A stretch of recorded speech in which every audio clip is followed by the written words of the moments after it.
Thanks for coming to the Social Science Colloquium. It's my great pleasure to have Professor Olivia Ye here. And so if you have ever browsed sociology website, and you will see her picture there, her video there, because he graduated from HKU in 2016. And in both sociology and German with first-class honors.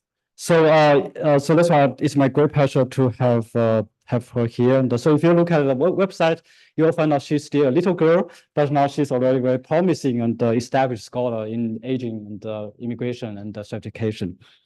So as I just said, she graduated from HKU in 2016 in sociology and German, and then she went to University of Wisconsin at Madison and got a PhD in 2023 in sociology. Now she joined University of Toronto Department of Sociology as assistant professor, where she's also a faculty affiliate in a global migration lab at School of Global Affairs and Public Policy. Livia's main area is aging and immigration, stratification, inequality, and so on. As a demographer and a sociologist, Livia identified changes that deter immigrants' integration into the host countries and developed theories about why they persist. In particular, she has used a wide range of quantitative methods to analyze administrative and survey data set. Her work has been published in Social Forces, Population and Development Review, Journal of Ethnic and Migration Studies, and many top sociology and demography journals. She got the best grad student paper award from essay section on aging and life course, and also the average Lee graduate paper award from Southern Demographic Association. So without further ado, it's my great pleasure to have Livia here, and the floor is yours now. Thank you for that kind introduction, Hui. It's really nice to be back. Hui already spoiled my slide, but I'm just gonna go to the next slide. That's the video that Hui is talking about.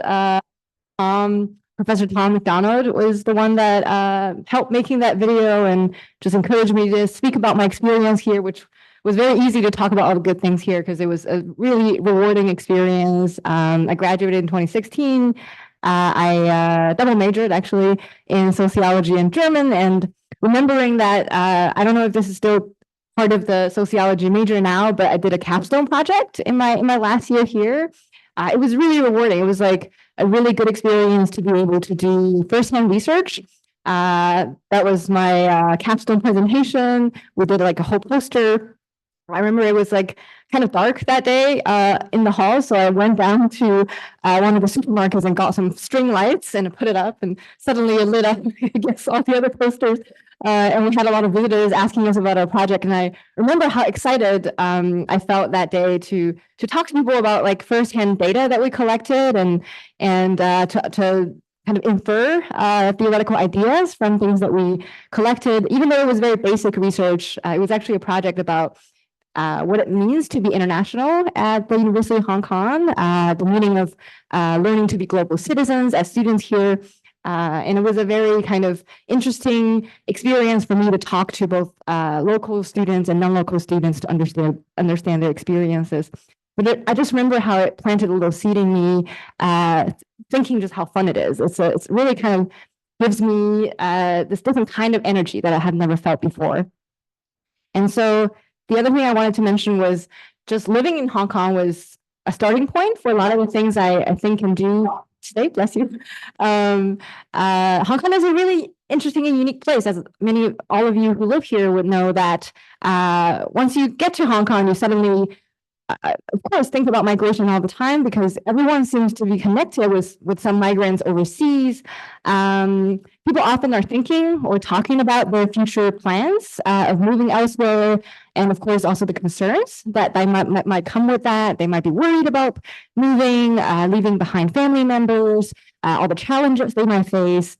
But of course, like as a first-year student undergrad here, I was watching Miss Hong Kong and realizing just how many of the contestants were also return migrants, that they would all be born in Vancouver, elsewhere, and then they would come back here and hoping to make a career here as an actress. And just the volume of return migrants that come back and forth. And it was really interesting to think about all these different phenomena. And finally, of course, noticing that Hong Kong has a unique number of domestic helpers in the city. However, they're temporary migrants who are excluded from the immigration system. I remember back in 2016, there was actually a big social discussion about whether or not domestic helpers should be allowed to get permanent residency in Hong Kong. And that led to kind of a whole set of thinking for me about what it means to be a Hong Konger and what it means to be a migrant and all these things. And finally, always a lot of some discussions in Hong Kong about whether there's discrimination against immigrants, what type of discrimination, whether immigrants here are integrating. That's a map that shows kind of where people frequently go from Hong Kong. Canada, where I live, 15% of the immigrants from Hong Kong would move there, some to the UK, some to Australia, and many to other places. So a question that I began really seriously considering, not so much for research at the time, but just day to day, I really thought about whether or not migration could be a stressful experience for immigrants themselves, because there are so many connections between migration and so many other things that one might experience in one's life. So dealing with family members, or dealing with citizenship, or thinking about whether or not you can make a career as an immigrant who doesn't speak the local language and might take some time to adapt and to learn. And so that was always on my mind. And then, as Ho said, I moved to Wisconsin, going from a very warm, humid climate to a very cold, dry climate in Wisconsin, in Madison. And there I was trained in demographic methods. There was a very sudden shift in the way I thought about the world. I was taught a lot more about broader population trends, so fertility, mortality, migration trends, how many people are moving, what age they are. So that really influenced then the way I think about migration as well. So what I'm talking about today is kind of a combo of the two. A lot of research that I do focuses on this, kind of ultimately goes back to this phenomenon where the US advised its immigration policy back in 1965, which led to a great increase in both the number and diversity of immigrants. And this is not just, of course, the US, there's also similar policy changes occurred in Canada, in the UK a little bit later as well. Where countries, instead of just accepting primarily European immigrants, open their doors to immigrants from all over the world. And so on this chart, in the blue line are immigrants as a share of the US population. And you can see that initially, back in the 1800s and early 19s, there was actually a relatively high share of immigrants as a share of the total population, because there are a lot of European immigrants arriving, settling, and a lot of them worked as farmers or in a lot of different areas. And then that line dropped because the interest from Europe started to decline. And by the way, this is also, historically, there's a lot of documentation that shows that the 1965 Immigration Act and similar immigration policies around the world, they didn't just start opening the door because they thought, oh, maybe we should not discriminate against other immigrants, and maybe we should welcome everyone. It's really about how the population was starting to decline, that there was just not enough interest in Europe anymore, and they wanted to sustain the economy somehow. And so after 1965, when they revised these policies, the blue line went up. So today, immigrants account for about 13% of the total US population, and the purple line shows you the number of immigrants. And you can see that it really has kind of experienced this exponential growth since the 1970s. And so what I primarily think about, however, is how this increase in immigration about 55 years ago is now translating a boom in the older immigrant population.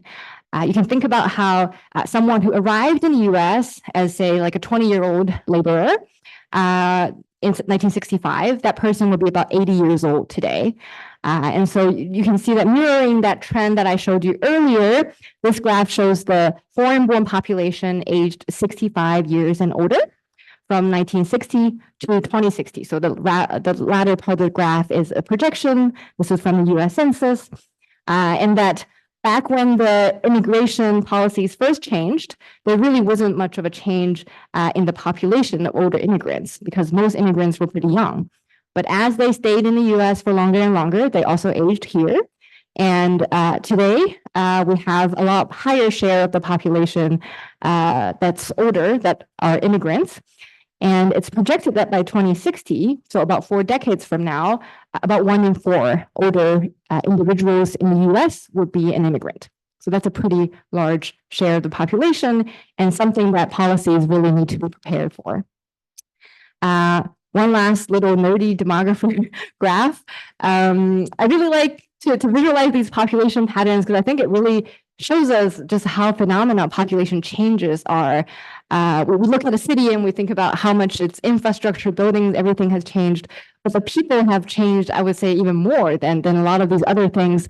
So you see that in 1960, this is right before the immigration policy change that I just talked about. Back then, immigrants were primarily European. They have lived in the US for quite a while. Not really many new immigrants were arriving. And so the immigrant population, which are the red bars, right, that kind of whole red part of the pyramid, it shows you what proportion of the population are at each age.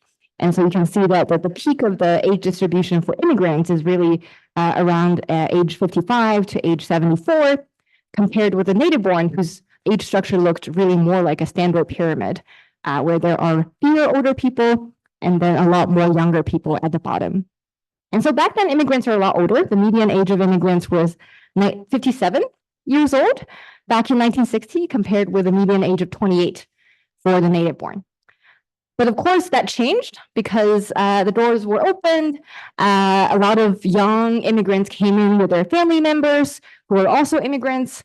And so in 1980, about 15 years after the policy change, the median age of immigrants had dropped to about 40 years old. And you can see that the kind of the peak of the age distribution is now around 30 years old. So that's kind of our typical standard image of an immigrant, that they're typically young people who are coming in, trying to make a career.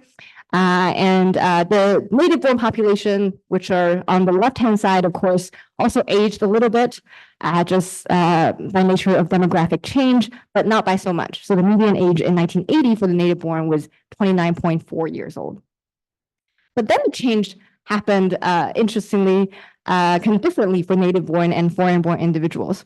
For native-born individuals in 2012 and 2016, this is due to both a drop in fertility and a sustained level of lower mortality, that the age distribution continued to get older. That the median age for the US born was 36 years old in 2016 to 2012 to 2016. That happens to be when I was in college here.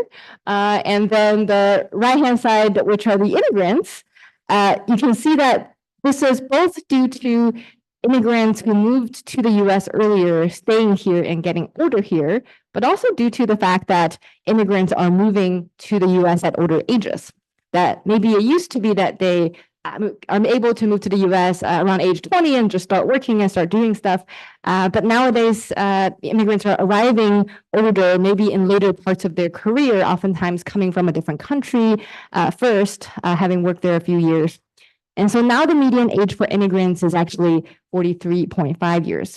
I don't have another updated graph, but I can tell you that the median age for native-born and foreign-born, that gap keeps increasing.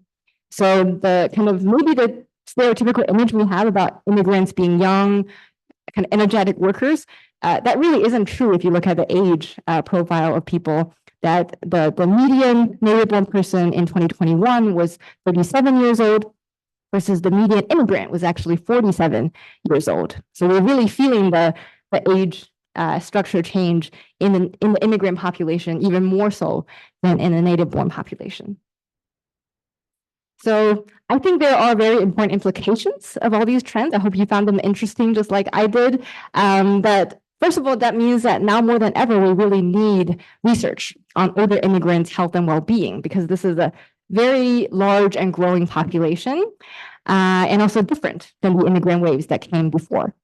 And second, now more than ever, we are able to observe life course trajectories of post-1965 immigrants because they finally have spent enough time in the US. We have the data on them. We know how their trajectories have changed, also thanks to the increasing availability of longitudinal data. So this is my attempt at understanding one piece of that bigger agenda.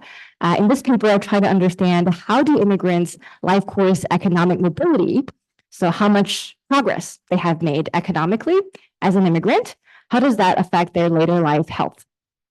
So now I'm going to talk a little bit first about what's already known about immigrants' economic mobility, as well as what's already known about immigrants' health. So about immigrants' economic mobility, the main thing we know is that immigrants make a lot of progress. One way to visualize this is we can think about immigrants as people in the overall income distribution of a host country. So on the y-axis here, I have their percentile in the US income distribution. So if they're at the 0 percentile, that means they're at the very, very bottom of the income distribution.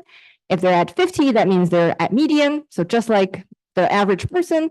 And if they're at the 100th percentile, that means they're at the very top of the distribution. So to visualize the kind of pattern that we know that immigrants have, we can say that upon arrival in the host society, immigrants may have lower earnings than the native born. Maybe they arrive somewhere around the 25th percentile when they first get there, but they catch up over time. So you see that line goes up a little bit, and kind of the stereotypical image we have of immigrants, kind of cringy, but achieving the American dream is that perhaps they get to the 50th percentile or even beyond, that they have economically integrated with the native born population. On the other hand, for immigrants' health, we have almost kind of an opposite phenomenon known in the literature. That this is a visualization of how people's health change over time. Very, very simplistic one. But if we think about health, our health over our lifetime, then unfortunately, once we're in adulthood, our health kind of generally declines a little bit. But that research has indicated that that line is steeper. The decline is steeper for immigrants than for the US born. That US born's health declines more slowly, but immigrants' health kind of fall more quickly. What we know specifically is that when immigrants first arrive in a host society, so we look at people who have just gotten there, have been there for a year, 5 years, that their health is better. Typically, we know this for a range of different health outcomes, such as obesity and chronic conditions, but that if we look at them after they have been in the host country for 20, 30 years, they don't really have that advantage anymore. And in some cases, they even have a little bit of a disadvantage. And another piece of evidence we have is that older immigrants are particularly vulnerable in their health profiles. So that might be another indicator that this health advantage really doesn't hold up for immigrants over time. But of course, the evidence mixed. Hui actually has recently published a paper about mortality patterns and shows that immigrants' health advantage actually does not really, mortality advantage actually does not really change over time. But in terms of health, there's a little bit more consistent evidence that this is kind of a negative assimilation that people experience. So I spend my grad school years just staring at these two graphs a lot of the days. I think about how immigrants experience this very positive trend, seemingly, in their economic outcomes, but they experience this pretty negative level of assimilation in their physical health. And finally, I come up with this question, how does immigrants' economic mobility influence their health trajectories in later life? Because perhaps there is a direct relationship somewhere, and that can explain why these two things coexist, that perhaps immigrants' mobility is not so good for their health. And that's why the title of the talk, official title to entice you to come to this talk is mobility bad for immigrants' health? But I was curious to see if this was the case. But more formally, I wanted to test 3 hypotheses in this paper based on previous research that we know about mobility and health. The first one is, I call it mobility as health equalizer. So here we're thinking about mobility as this kind of magical thing that can just equalize people's health profiles if people are able to achieve high socioeconomic status over the life course. We actually have some evidence about this. Previous research has shown that men who went from the lowest income group in the US to about medium income they have very similar physical and mental health outcomes as those who had consistently medium levels of income over the life course. But we know that about midlife, so about 45 to 55 years old. We don't really know as much about later life. So that was kind of one contribution here, but also that we don't know much about immigrants in later life and their mobility. But the overall main idea here is that we should expect full health parity between immigrants who were able to achieve a lot of mobility and immigrants who had consistently high SES over the life course. The second hypothesis, I call it mobility as a health booster. We all had a vaccine booster sometime during the pandemic, so we're very familiar with the word. The idea is that maybe the booster doesn't get you all the way there, but it kind of gets you partially there. That people who started at disadvantaged social positions, so maybe they started as an immigrant in the US at lower levels of earnings, they may have poor physical health to begin with because having low SES earlier in one's life can be very damaging to one's long-term well-being, but that maybe these disadvantages can be partially offset by the fact that they achieve a lot of upward mobility. Maybe they're able to buy better healthcare now. Maybe they suddenly have more healthy habits. They have a network that's healthier, and therefore their health profile is somewhere between the people who always had high SES and the people who always had low SES. And finally, the third hypothesis I have, I call it mobility as health stressor. And this is kind of the most negative version of the three, where perhaps the experience for immigrants of overcoming a lot of structural barriers to move up in a society can be very stressful and therefore physically damaging.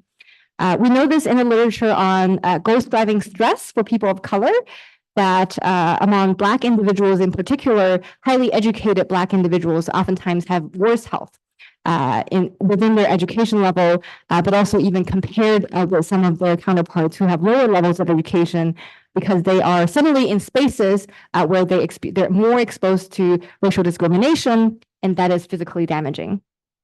And for immigrants, we know that immigrants often have to encounter a lot of language barriers at first when they move to a new country. They're often people of color as well. They have to adapt to a new diet, to a new set of cultural norms, and all of that can be acculturatively stressful. And perhaps as a result, the more one moves up in the host society, the more effort it takes, and therefore the more health costs there are. So if we believe in this hypothesis, then the people who achieve the most level of mobility, they would actually have the worst health in later life. To test these hypotheses, I used pretty amazing data, I have to say, first from the health and retirement study, but then also combined with earnings records from the Social Security Administration. So to understand how much mobility immigrants achieved in their time in the US, I used direct earnings records from their tax forms. So I actually have very accurate measures of how much they made in each year. But one downside of this is one has to be already in Social Security records to be in my data. So the results of the study are probably a lot more representative of immigrants who have legal documentation in the US, and undocumented immigrants, on the other hand, are probably very less represented in the data. To understand their health trajectories in later life, I have longitudinal data on US individuals aged 50 and above. I observed them from 1992 all the way to 2018. There are multiple cohorts in the data. And the main measures I use two. One is self-rated health problems. This is just self-rated health flipped. So 1 means the lowest level of problems, and 5 means that the worst level of health. And I also have the measure of functional limitation, which measures individuals' limitation in doing different kinds of activities in life, which is a very common measure that we use to understand later life health. And HRS also has a wide range of other variables, which I also use in this paper. In terms of my example restrictions, I thought about how first that in order to understand the link between mobility and health, I have to first be able to observe enough of people's experience of mobility in the US. And therefore, I restricted the example to immigrant arrivals in the US between ages 20 to 39. so that they have definitely spent most of their working years in the US. And to understand their later life health trajectories, I focused on ages 60 to 80. So the health trajectories do not have any age overlaps with my mobility trajectories. The final example consists of about 74,100 person years for celebrated health and about 6,500 person years for functional limitation. So specifically to do this, I'll talk about this relatively quickly, but I first went back to the entire earnings distribution of the US, and I found each individual's percentile in that distribution specific to their gender, age group, and period to measure how much, where in the US income distribution they are at each year. And I define upward mobility as experience an increase in their percentile over time.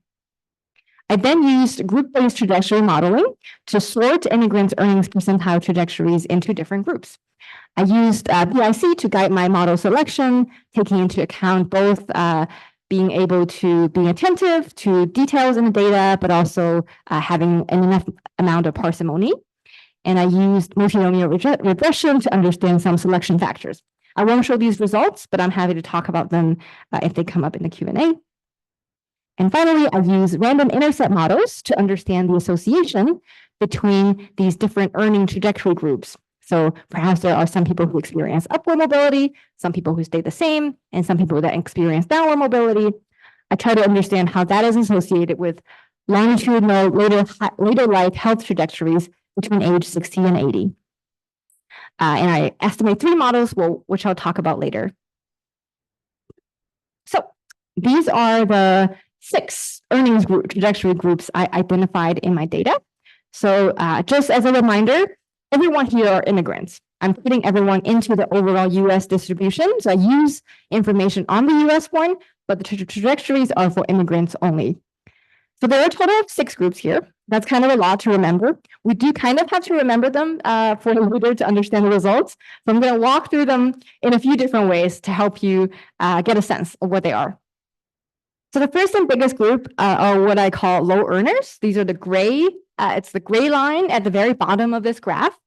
This is about 43% of the sample. So the majority of immigrants, in fact, they arrived in the US around the 10th percentile of the earnings distribution. So pretty low start. And over time, didn't really experience a lot of mobility and ended up somewhere around the 20th percentile after being in the US for 20 years. And so even though we have this typical image of immigrants moving to a new country and then really making a career, the data here, at least from Social Security earnings, indicates that the majority of immigrants did not really experience that much level of novel mobility, and instead they stayed as low earners over their time in the US. The next 2 groups are more of the poster child of migrants, one may say that one is called moderate risers, who are the black line here.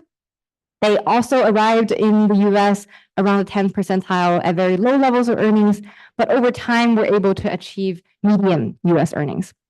So they experience kind of a moderate level of mobility. The third groups, the blue line, are what I call high risers. So these are really kind of the high achievers here who arrived in the US with pretty low earnings, but over time moved up to about the 80th percentile in the distribution. The fourth group, I call them fallers. This is the only group that kind of had a clear pattern of experiencing downward mobility. They actually arrived in the US somewhere around median income, but after being in the US for 20 years, their income dropped to about the 30th percentile only. And the last 2 groups are 2 very stable groups who didn't really display much of a pattern of mobility, but rather medium earners, the pink group, just stayed around US median income over their life course, and high earners just stayed above the 60th percentile over their 20 years in the US. So we have kind of a good variety of these different types of mobility groups, which makes it easier, of course, later to also understand by comparing these groups with each other, we understand whether mobility is good or bad for one's health. But to help us further remember what these groups are, you can also think about it as I have 2 groups that are clearly upwardly mobile, moderate risers and high risers, and 1 group that is downwardly mobile. So when I test the hypotheses about whether or not mobility may be a health stressor, it's to the time to watch out for these groups, moderate risers and high risers, to see whether they actually maybe had the worst level of health in later life. Another way of thinking about it is sorting groups by starting points. So we can think about how high risers, moderate risers, and low earners, they all had very similar starting points. They all started around the 10th percentile, but they had very different trajectories over time. On the other hand, high earners, median earners, and fallers all started around the US median or above, and over time also had diverged trajectories. We can also think about it as ending points. This is especially helpful if we believe that mobility is a equalizer in people's health. Because if we believe that it's all about how much mobility you achieve and not about where you started, then each of these pairs should have very similar health trajectories in later life. That it shouldn't matter that high risers rose up to the top versus high earners who always had high earners. Maybe they both should have really good health later in life. Okay, then potentially the least favorite slide of this talk. I have an equation. This is the main model I have in this paper. I estimated a random intercept model where I model each person's health at each age as a function of their economic trajectory group, as well as of their age and interaction between trajectory group and age. So coefficients in delta are really important and indicate to us whether or not their later life health trajectory differs by their economic trajectory group. And I have a vector of different control variables, including education, gender, race, age at arrival, year of arrival, mother's education, father's education. I also count for mortality and permanent attrition to help limit the bias that I have in this paper. So here is the regression table. Don't worry, I'll show you a graph very soon, just to help you grapple a little bit of what actually is produced once I run that model. What I have here are the interaction terms with age really should be below, but I don't have enough space to display them. These colors are coded the same way as what you saw earlier in the graph. So first thing to remind everyone is that because I have interactions between group-based trajectory and age, these baseline coefficients are only representative of whatever baseline is for the other group. So the group-based trajectory coefficients are all only representative of the baseline age, which is age 60. So I'm thinking about comparing high risers, fallers, everyone else with low earners at age 60 in these coefficients in the left column. And the age coefficient is only representative for low earners. So for low earners, as age go up, their functional limitation goes up, which makes sense. So as we get older, we get more and more limited. And specifically with each year increase in age, we can expect about a 0.1 increase in functional limitation. So you get kind of a 1/10 of one extra limitation each year you age as a low earner. The interaction terms with age is what the key coefficients are here. Here I'm trying to understand, compared with low earners, how are the slopes for the other groups different in later life? Are their health trajectories steeper? So their decline or their increase in functional limitation is faster or slower for the other groups? So for all the other groups, there's no statistical significance, but except for medium earners and high earners. So what I'm seeing here is that for medium earners, the increase in functional limitation with age is actually not quite as steep. I promise that this is not a typo, that both coefficients just so happen to be the exact same numbers. And for high earners, the same, that it is not as steep of an increase in functional limitation. But to visualize these patterns reveal kind of a lot more in terms of what the hypotheses of mobility and health relationships are turn out to be. And so here I'm visualizing people's later life functional limitation trajectories. And I'm visualizing that by people's earnings trajectory group earlier in life. So I'm graphing from age 60 to 80, how do people's functional limitation increase? So if we just focus on age 60 and we look at the 6 groups we have here, the thing that you'll note is that where everyone is on that functional limitation scale is exactly aligned with where they are in their earnings after being in the US for 20 years. So in other words, we would definitely believe that mobility is a health equalizer if we look at age 60. So for example, if we look at followers and low earners, these are two groups that didn't start at the same point, but they both converged to about the 10th percentile after being in the US for 20 years. They both have the highest level of functional limitation of everybody. Similarly, medium earners and moderate risers are two groups that both ended somewhere around the US median earnings after being in the US for 20 years, and they both have somewhere in the middle levels of functional limitation.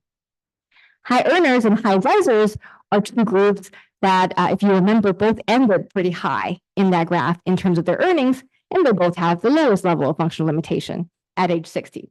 So if we only look at age 60, health is definitely an equalizer. Mobility is definitely an equalizer for health. But if we look a little further and focus on the shape, the slope of each trajectory between age 60 and 80, what we will see is that actually high risers and moderate risers experience steeper increases in their functional limitations compared with high earners and medium earners.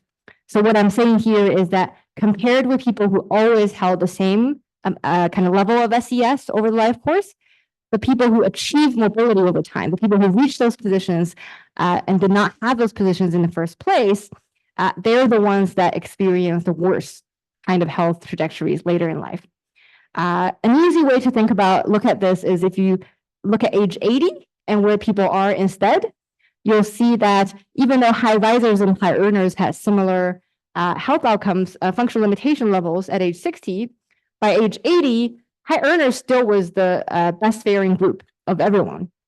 But high risers at this point had launched up.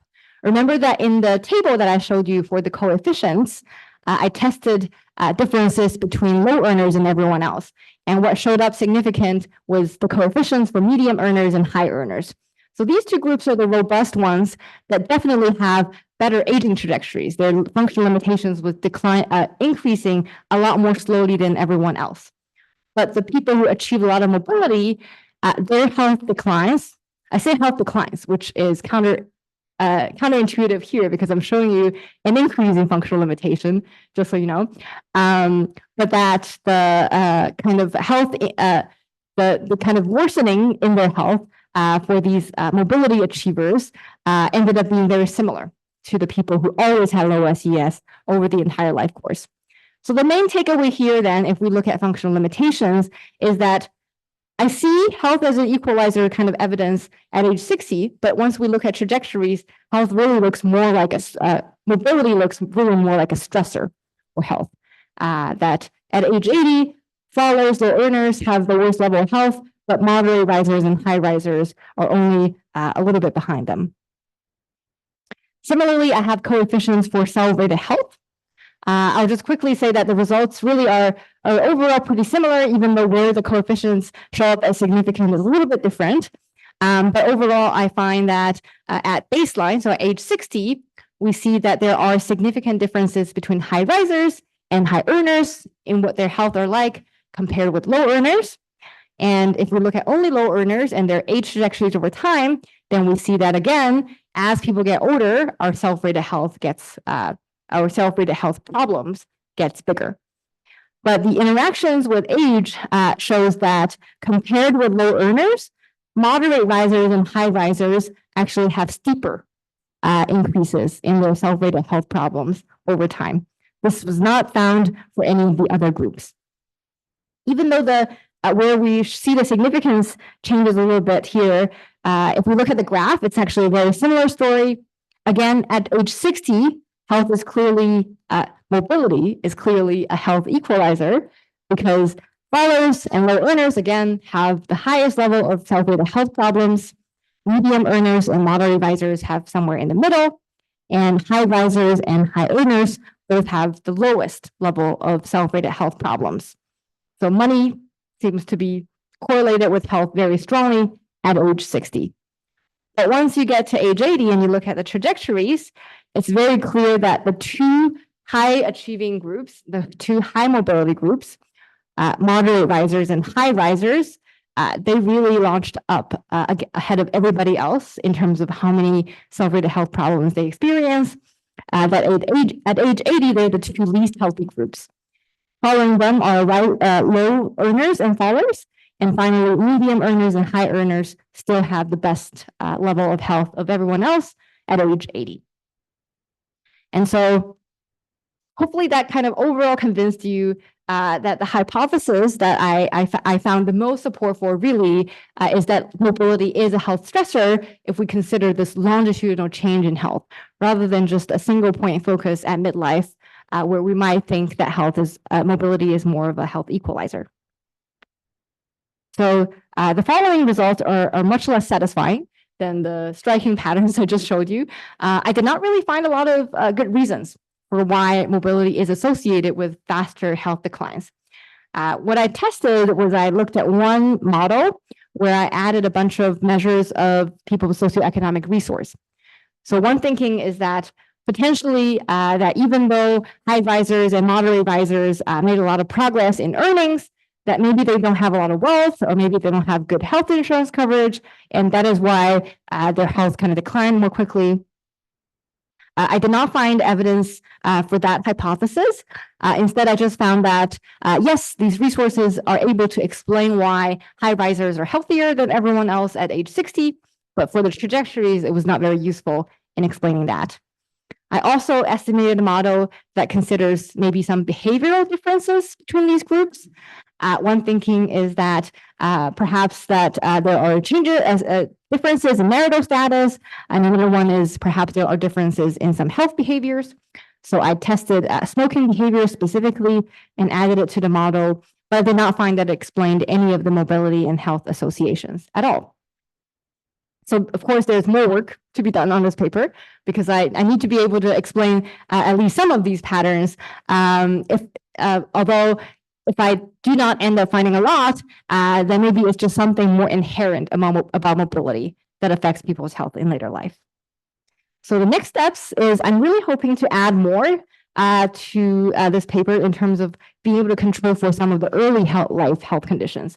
One potential thing that might explain the results is that maybe the people that experienced a lot of mobility, their health is also better in the first place when they're a child. Maybe that's why they were able to experience that much mobility because they had a very robust physical profile, and also why they were, but then they were somehow less healthy in later life. So that could also be puzzling, but in any case, important to account for. The other thing that I get a lot when I give this as a presentation or talk to this paper about anyone is this idea that maybe occupation is an important explanation for why later life health trajectories are so different for these different groups. That perhaps people who experienced high rising mobility levels also had high risk jobs, that maybe they were on jobs that were particularly physically stressful, and not so much about the kind of structural forces they had to overcome, but maybe just literally the job took a lot out of them, and that in later life they experienced worse health declines. It's also important to think about how much this paper, at least the background part of the paper, drew on this whole literature that talks about how people of color overcome a lot of structural barriers to achieve mobility, and at a cost is their physical health. And so it's important to also think about whether or not immigrants who are people of color may experience steeper declines compared with white immigrants. So another ambitious thing I'm thinking about now that I've moved to Canada is that we have pretty amazing data about pretty much all immigrants landing in Canada over time. It's the Longitudinal Immigrant Database. And so I'm considering part of this is a thinking that US and Canada have these very similar policy changes, very similar times. They have somewhat comparable immigrant populations, but they do have different health policies and different social policies regarding how much stress immigrants may experience as they live in these two countries for longer. So potentially it could be interesting to do the same identical kind of analysis in the Canadian context and see if mobility is just as much of a stressor in Canada as it is in the US. So in summary, what I found in this paper is that US immigrants' earnings mobility is associated overall with better health at age 60. I found this in evidence for both functional limitation and for self-rated health problems. However, it is associated with accelerated health deterioration after age 60. In other words, mobility may be a health equalizer if we only focus on midlife, but it is a health stressor if we think about the long term, if we think about these trajectories that people experience between age 60 and 80. Immigrants pay, therefore, a physical cost to moving up in US society, and this implies that overcoming structural barriers can be harmful for long-term well-being. And removing these barriers, on the other hand, might have some health benefits for everyone. And finally, I think it's important to call back to the life course perspective that I always advocate for, that I always think it's really important to look at long-term trajectories and rather than just one time, because if I had stopped our observation at age 60, I would have come to completely different conclusions for what mobility means for health. So observing immigrants' outcomes on the long run is very useful, and this also calls for continuous data collection using panel data to analyze people's patterns over a long period of time. So thank you so much for listening, and I look forward to your questions.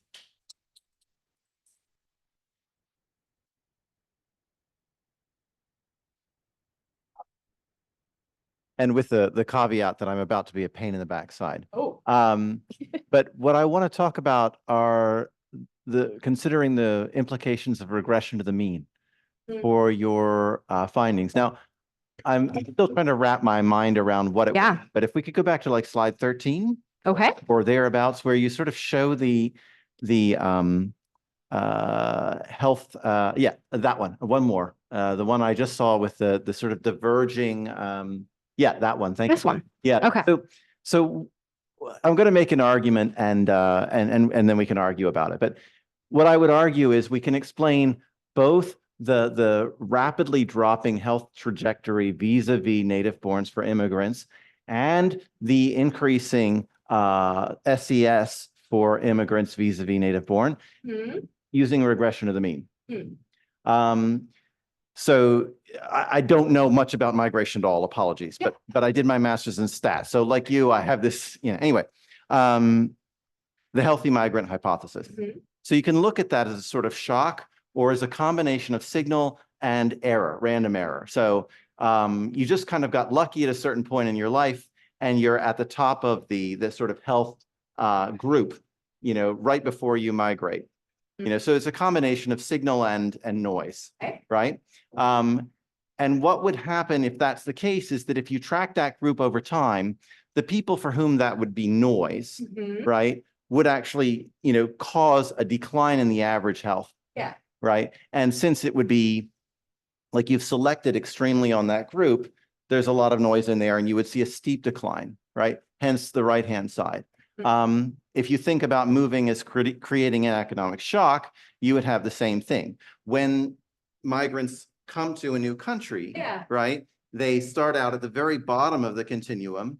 And what you would expect, and that's error in a sense, in a lot of ways, right? So that basically the fact that almost so many migrants start at the bottom of the SES, okay, maybe there's some signal there, but it's mostly error, right? And you're going to see that error play out over time. So both you're basically regressing to the mean, from the top to the bottom, or towards not bottom, but middle, okay? From the top to the middle with respect to health, and from the bottom to the middle with respect to SES.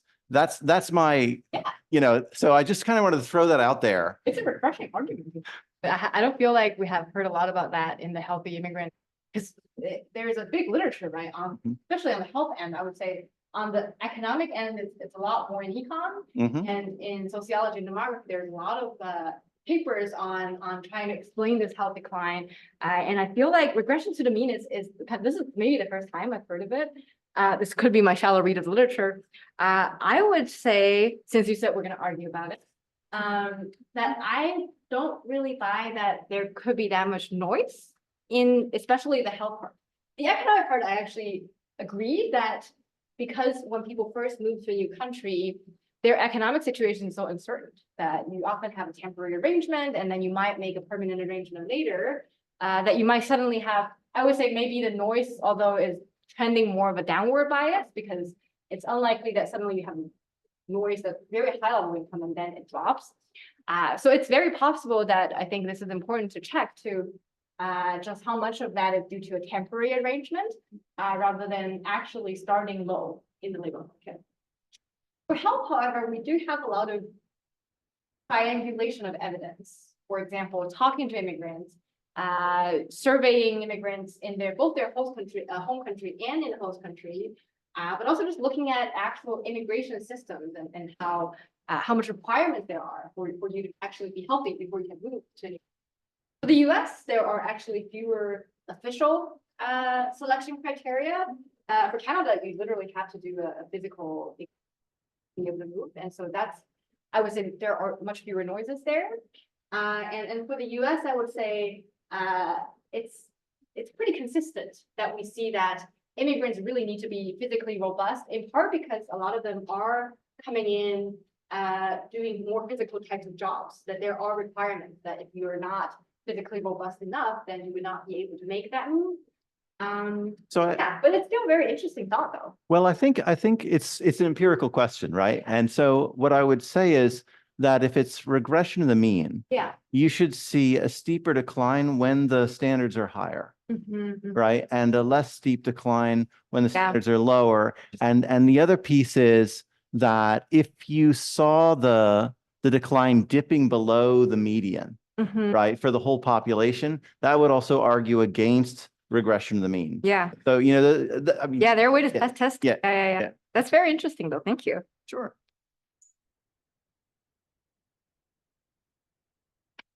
I have a question. I have two questions. Yeah. It's very interesting. I find it focusing on the older immigrants and two questions. The first one is about the data that so there may be a lot of immigrants, they may stay in US for a period of time and then they move back to their home country for a number of years and then move back and move again. So I don't know how your data deal with this group of people. Yeah. And secondly, is that another question related to your data is about are you looking, not quite sure, are you following a cohort for a period of time, or you have individuals arrive the country at different years? Because I'm assuming that is someone coming in 1980s, someone coming in year 2000s, and I think the healthcare, everything may be different. Absolutely. And the kind of treatment they have will be different. So there will be a cohort effect. So I don't know whether you take that into the consideration. Yeah. Both great questions. So on the moving back and forth question, I have thought a lot about this as well.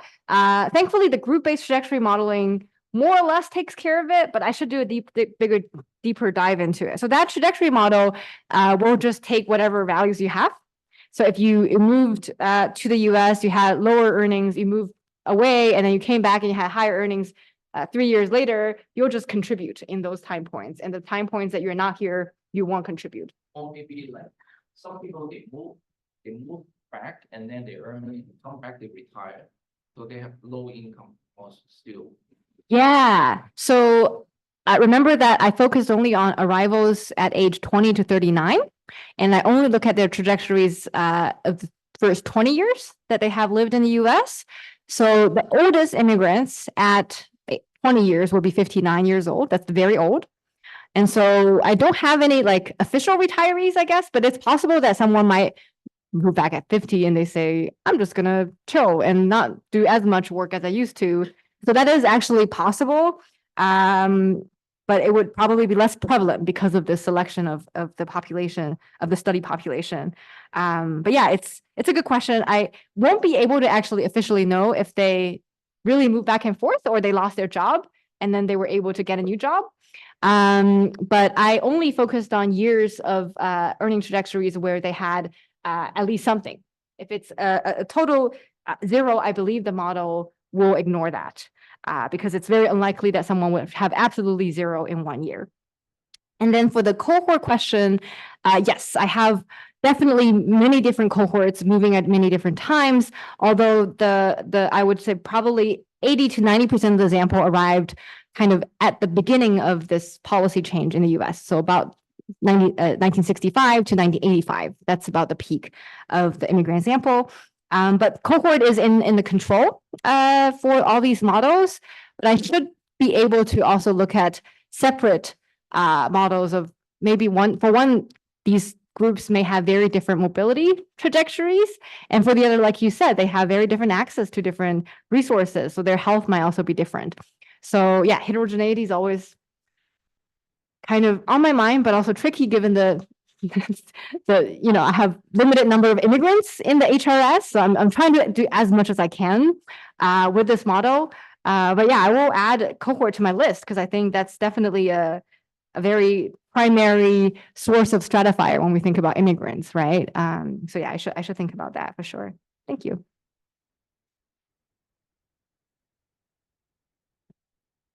Hi, Gordon. I enjoyed your talk. It's not at all an area, but I learned a lot.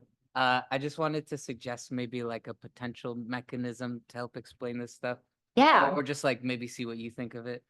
And again, this is not my area at all, but I was thinking about, the fact that maybe, upward mobility comes not just at the expense of health, but like social relationships, right? Like you can think people, like fill their time with work rather than, hanging out with people or, spending time with family or something like that. So there's one part in which I think like it comes at the expense of like one's like friendships, the quality of their relationships. Yeah. The other side of that, which doesn't come from my sociology background, but my interest in rap music Okay.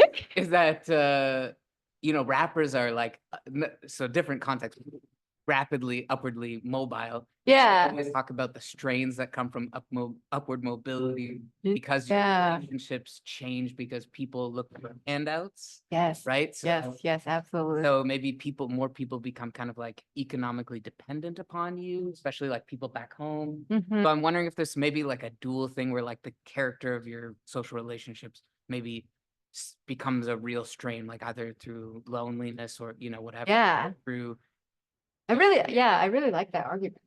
And I think it's probably true given what we know about immigrants in terms of how there are more complicated family relationships when immigrants enter new spaces. We know this a lot from the literature on second generation immigrants, that when second generation immigrants enter these spaces that are very new and strange to their parents, that suddenly we see a change in family dynamics and that can take a toll on everyone's health. And so for mobility, it could be very similar where once immigrants are entering new spaces that are strange to their networks, either, where they are or back home, that can take a toll on people's physical and mental health. So the other thing is I also have mental health in the HRS, and I really do want to do about that because if mobility is a stressor, then we should also be able to see some direct kind of stress showing up in terms of mental health trajectories. Even though the tricky thing is, unlike physical health, mental health trajectories, there is not really a consistent decline in people's later life. Oftentimes we see a flat line or sometimes we see some ups and downs depending on what kind of events people might experience. And so it might be a little bit harder to kind of summarize it nicely compared with what I just showed you on physical health. But that's a very interesting argument. I'm trying to think of what the data actually has in terms of, I think HRS actually has some measures of social relationships. So I should be able to include some of that. Also, yeah, so marital status didn't really end up being important in these models, but I don't think that's a great measure of all the complex social relationships one could experience. There's definitely some information about family members as well that I hope that I can include in future iterations of this paper.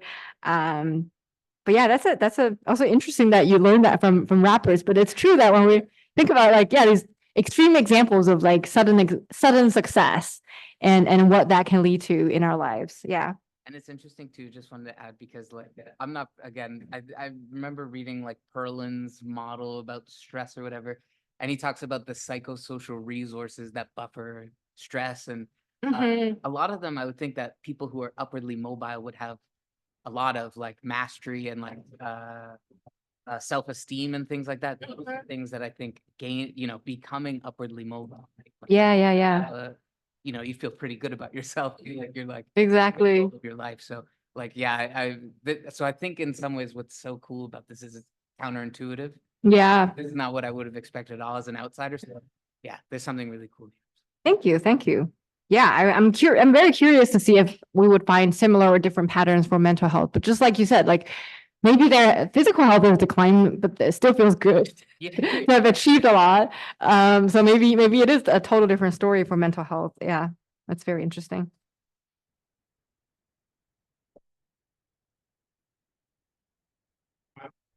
Hi, guys. Could a little bit more about the attrition. Yeah. It's going to be equal in the different groupings. Oh, that's a good question. I don't know if I have the answer to that one, actually. I did a multinomial regression on trying to see like what these different groups differ from each other in terms of demographics or in terms of, just to get a sense of what each group is. But I don't think I included attrition information in that.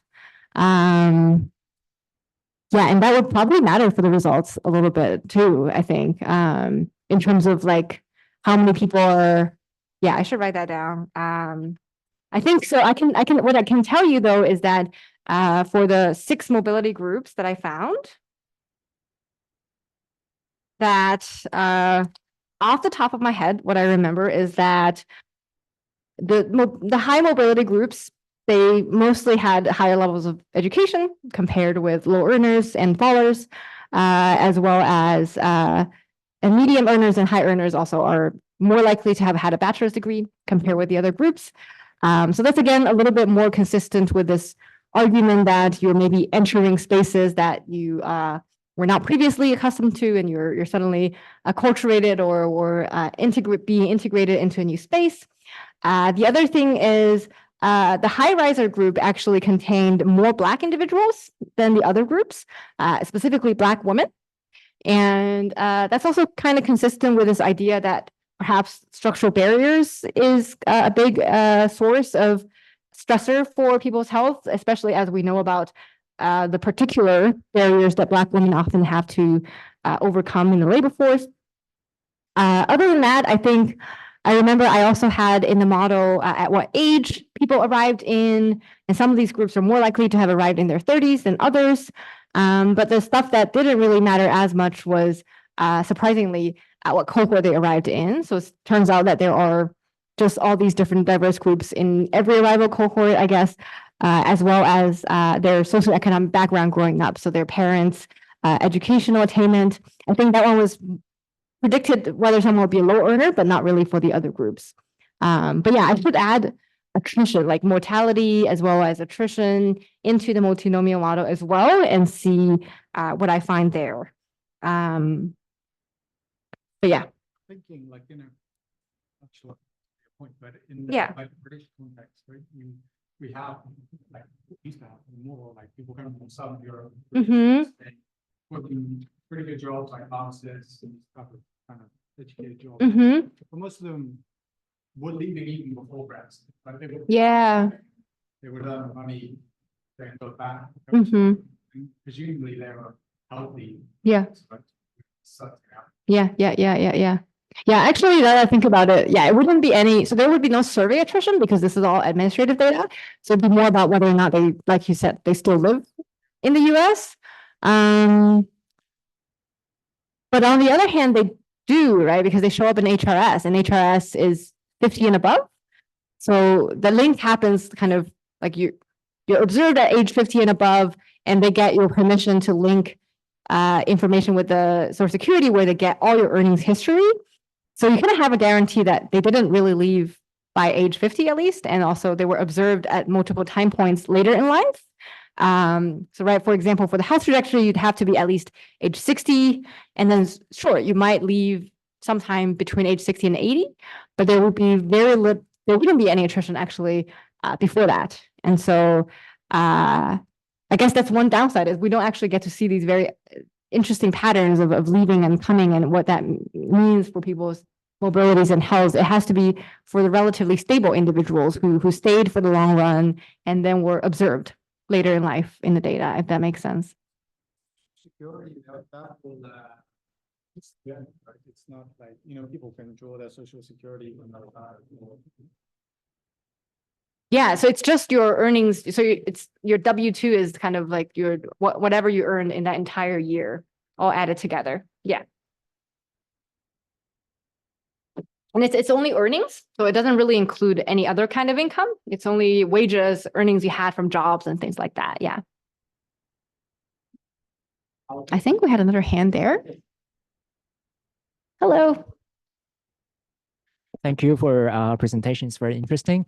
And I had two questions, but just now you have already answered one of them already. That is about the income that they earned other than from their jobs. Yeah. So it means wealth. So maybe the data doesn't include that or differentiate Yeah, it does not have. wealth. So Yeah. I have another questions about I'm curious if whether the data can be explored to study intergenerational mobility, because maybe in our life, maybe we cannot achieve that mobility all by ourselves that much, but maybe Yeah, maybe the next. our next generation will come up. So does the data provide any insights on that? Or? Yeah, that's a super interesting question. I feel like that's almost like the start of a new agenda to think about this generation's mobility patterns and what that means for the next. I mean, the HRS is a data set of older adults. So the represented population is US non-institutionalized individuals aged 15 and above. So there is some information about children, but it's kind of, the focus is focused on the older person. It's not a household survey where you get to track everyone over time. So unfortunately, I wouldn't be able to say a lot about kids, maybe a little bit about their basic demographics, but wouldn't be to this level of detail. I'm trying to think of maybe the PSID could be a good place to do that. So it's the panel study of income dynamics, since that's a household survey and that actually does track different people, both the household head and others over time. That's probably a place to start for that kind of question. It's really interesting though. I actually feel excited about digging into that and seeing if there are already articles written about that kind of thing. But in general, yeah, it's important to think about the implications of immigrants when they get older, both in terms of their health outcomes and their income or their kind of socioeconomic outcomes, the implication of that for the next generation. For immigrants, we know a lot of times immigrant children report that they feel like their parents' retirement plan, that their parents may have, for example, achieved a certain level of mobility in the labor force, but then this is actually a different paper that I wrote recently, that in later life, their income really falls down a cliff because they didn't put any money into retirement. They didn't have any pension income.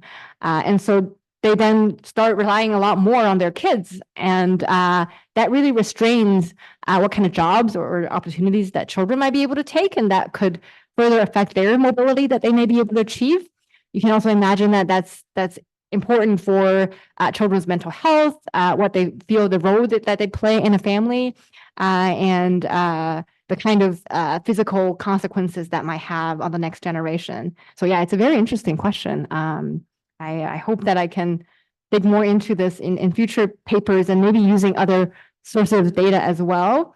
But I have to say, praise this data set for the high quality administrative data that I get on the earnings. Usually it's really hard to get that piece right because people really don't report their earnings very accurately in survey data.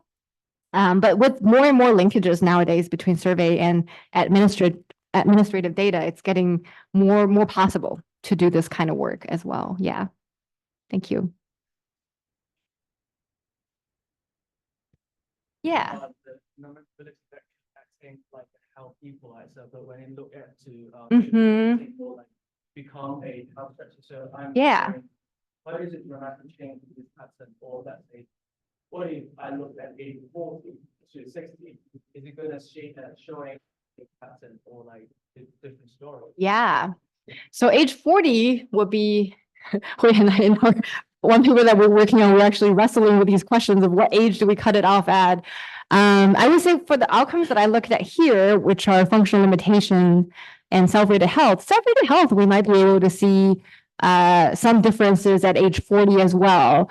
Functional limitation is more of an older life kind of, right? Like typically, sure, even if mobility is stressful for us, a lot of these effects do not really show up until later life. And so it doesn't really show up as suddenly I'm not able to climb 5 flights of stairs, or suddenly I'm not able to lift a carton of milk. Like that's not really how it works at age 40, but that over time, maybe it's about the kind of chronic conditions we develop. It's about the kind of activities we're able to do, not able to do, that finally shows up at these actual health outcomes.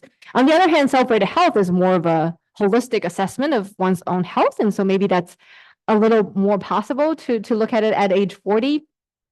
But I would say just recap, I love that you recap the main finding for us, that at age 60, we saw that mobility is a health equalizer. And then when we look at it for the long run, it's a stressor. I think the kind of deeper implication here would be that if we think about the immediate return of economic resources, so being a high riser, having suddenly achieved a high level of earnings, and at whatever age you are after being in the US for 20 years, you're actually in a pretty good position in the US earnings distribution. The immediate return on health is good, is what I discovered, is that at age 60, you do appreciate that kind of return. But then perhaps over time, it is about the accumulation of this experience, that you worked so hard physically because you took a very risky job that had high payoff, but then it really took a lot out of you physically, or that it was so stressful to have to learn new things, adapt to this new culture, or enter new workplaces that you were completely unfamiliar with. That kind of thing maybe just doesn't show up when you're 60 and still relatively, right? People say that 60 is the new 50, 50 is the new 40 or whatever, that you don't really feel that when you're not even at official retirement age yet. But once, and the other thing is maybe retirement does matter too, that once you officially retire and you're not really working all the time anymore, that a lot of these stressors finally show up and catch up to us. It's kind of the main idea. It's a very intricate process. And I would say, yeah, it's very possible that if we look at self-rated health, we might see that this trajectory extending further to earlier ages. Of course, that will present some challenges in terms of these, we don't really have the stereotypical everyone arriving at age 20 and then we get to observe them 20 years later. Instead, like I showed you earlier in the presentation, immigrants arriving at all kinds of ages. So I tried to capture, arrivals at 20 to 39, which still captures a good chunk of arrivals. But I'm definitely still missing out on a lot of the older ones. And if I look at health trajectory starting even earlier, then I probably need to start the mobility observations even earlier. So maybe that's more of a suitable kind of question for a study on second generation immigrants who are observed more, we're able to observe them more from a younger age. And a lot of these mechanisms might still apply to them, but we can observe their health trajectories from a younger age as well. So yeah, but thank you for that question.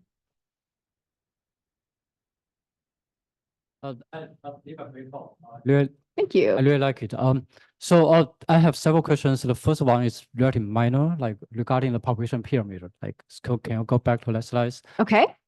Because foreign-born children, Wait. born children is counted as native-born population, right? So when you look at this, Yes. Yeah. So when you look, so in our sense, this population pyramid is endogenous by this problem. Yeah. When you look at median age, by this because of this problem, foreign-born population is definitely going to be older. Mm-hmm. The children are counted born population. Definitely. Yeah. Right. So that's why I'm not sure where, if you compare median age for native-born population, foreign-born population is very meaningful or not, right? Because no, I agree. But I think that the kind of main takeaway I want people to have is kind of the amount of increase really in median age over time for the two. For one, it's like the breaking the stereotype of, so the two main takeaways I want people to have here is, one is that we shouldn't only think of foreign-born people as young, energetic workers coming in to contribute to the economy, and that there are kind of very few older immigrants. And instead, we should recognize that really immigrants are all ages, right? And increasingly so. But then the other thing is that immigrants are arriving at older ages too. And so we're seeing that the median age for foreign-born is actually increasing more quickly than for the native-born. But of course, like you said, that we have a lot more children in the native born. Yeah. So naturally, native born Yeah. is more likely to be overall young. Exactly. That's an important note to make here as well. Yeah, the second question is about this income earning trajectory, right? So you look at earning trajectory before age 60, earning trajectory itself is endogenous to health endowment, right? So people Yeah. with better health endowment or mastery and Absolutely. Yeah. fields tend to be high risers or moderate risers. And so for people with better health endowment tend to be able to postpone onset of disease disability, Yeah. right? That can increase the slope of the disease deterioration Hmm. compared to the lower earners. Yeah. So have you considered this kind of different explanation? No, definitely. So I really want to look at some early life health because HRS actually does have some measures of early life health. I think it'll be really useful to have that added to the model. The part that I'm still trying to grapple with though, like I said earlier, when I was talking through that part, I was like, yes, it's true that it's probably the most likely that high risers and moderate risers, for example, have better health endowment. That's why they're able to achieve so much more in the labor force. Or potentially that's why. But then they also actually have worse health trajectories in later life. So really that early life health condition, if it explains some of this mobility, still probably doesn't really explain the later life piece, right? So that's very interesting and kind of counterintuitive, I think. So yeah, it's a piece that I'm still trying to put together.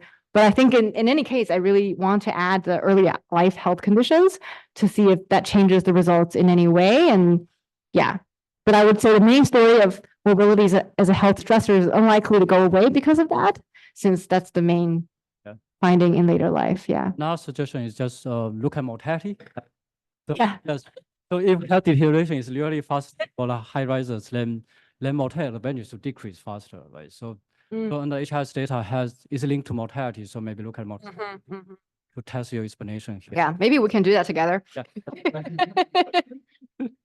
Yeah. Any other questions? Sorry, I always fly through my talk, so I always end up with a huge, long Q&A, and the pressure is on everyone to come up with questions. So I'm sorry, but you can ask anything. It doesn't have to be this paper. Anything that caught your eye or you thought it was interesting. Yeah, open space for everyone. Hold on, you have more questions? You know, I was just thinking about, I know we have a couple of the graduate students, you know, and I wondered, you know, you're like a really, you know, a success story. Maybe you have time to give them some advice, but maybe that's easier for another I'm happy to. I mean, I can talk about those. I can talk about anything else. context for. Yeah.